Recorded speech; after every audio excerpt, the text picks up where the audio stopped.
DEP officials told Judge Beckman of their frustration of dealing with Erie Coke, especially over the past few years. Eric Gustafson is the man who denied Erie Coke's renewal of its operating permit. He said in past years the department would simply impose a monetary fine on Erie Coke when there was a violation. The company would pay the fine. Gustafson said the DEP in 2018 began receiving an overwhelming number of complaints about Erie Coke from the public. The department wrote a letter to Erie Coke saying the DEP would no longer settle violations simply with money. The agency wanted a compliance plan. Gustafson cited repetitive violations that have not been resolved as one reason for the denial of Erie Coke's permit.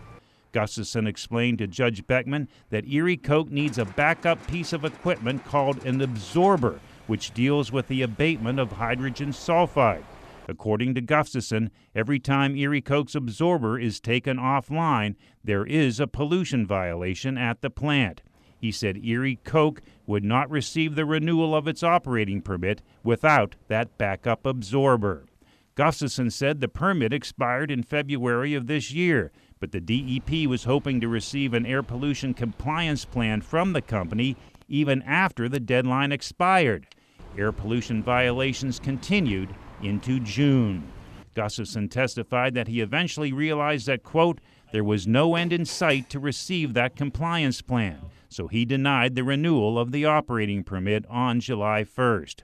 Erie Coke attorneys pressed Gustafson as to why the DEP did not give Erie Coke's new management team a fair opportunity to correct the violations.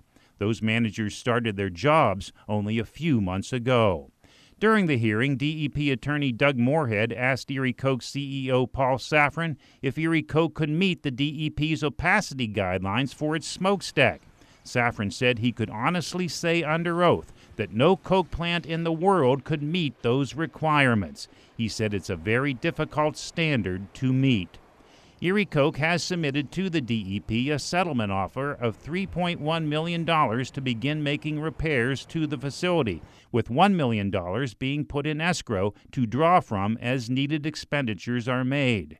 The DEP has issued a counteroffer with terms not disclosed to the public. Judge Beckman will make a decision on Erie Coke's future shortly after attorneys submit briefs in the case on August 7th. If Judge Beckman rules in favor of Erie Coke, the DEP stated in court that it would pursue an injunction in Erie County Court to close down the plant.